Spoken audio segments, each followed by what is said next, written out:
Welcome to யாவரும் கேளீர். நான் உங்க பத்ரி பேசுறேன். அக்டோபர் 16 கிரேசி மோகன் அவர்களுடைய பிறந்த நாள். அவர் பிறந்தது தீபாவளிக்கு முந்தின நாள் மாலையில தான் அவர் பிறந்தாரு.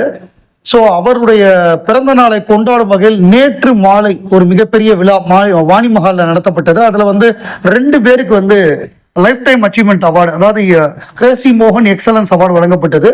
இதுல சீஃப் கெஸ்டா உலகநாயகன் கமலஹாசன் எம்பி அவர்கள் கலந்து கொள்வார் அப்படின்னு அறிவிக்கப்பட்டது. வெறும் அறிவிப்பு மட்டுமல்ல, வெறும் வாய் வார்த்தை மட்டும் இல்ல, சொன்னபடியே தலைவர் கமலஹாசன் அவர்கள் கலந்து கொண்டார். அதாவது இப்பெல்லாம் நண்பர்கள் உயிரோடு இருக்கும் போதே நம்ம ஒரு உயர்ந்த இடத்துக்கு போயிட்டோம்னா கண்டுக்காத ஒரு காலகட்டத்துல கிரேசி மோகன் மறைந்த பின்னும் அந்த குடும்பத்துக்கு உறுதுணையா எந்த விழாவா இருந்தாலும் அவங்க கேட்கவே வேண்டாம், இது அடிச்சிடலாம், இன்விடேஷன் கமலஹாசன் எம்பி கலந்து கொள்வார்னு தைரியமா அடிச்சிடலாம்.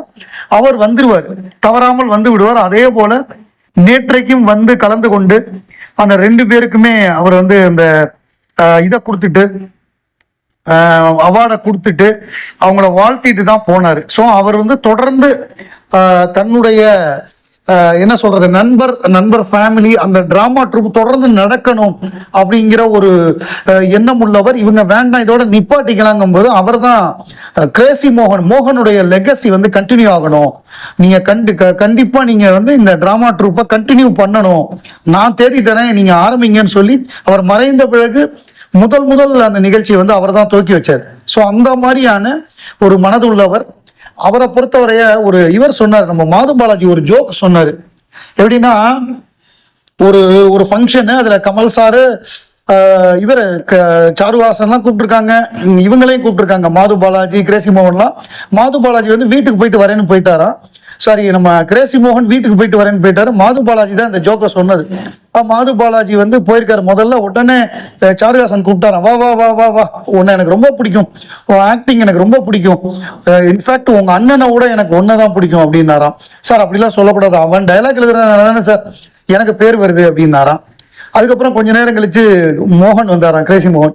வா வா வா வா மோகன் வா, பக்கத்துல உட்காந்துக்கோ, எனக்கு பாலாஜியோட ஆக்டிங்கு, அவனோட டைலாக் டெலிவரிலாம் ரொம்ப பிடிக்கும், இப்போ கூட அதான் பேசிட்டு இருந்தோம். எனக்கு மோகன், நான் ஒரு உண்மையை சொல்லி ஆகணும், எனக்கு உன்னை விட உன் தம்பியை தான் பிடிக்கும் அப்படின்னு சொன்னாராம் சாருஹாசன்.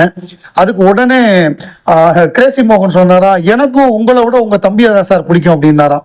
ஸோ அதை சொன்னாரு, டக்குனு ஸ்பான்டேனியஸா கவுண்டர் கொடுக்கறதுல கிரேசி மோகன் பெரிய ஆளு. அவர் இருந்திருந்தால் நிச்சயமா இன்னும் நிறைய காமெடி படங்கள் வந்திருக்கும்.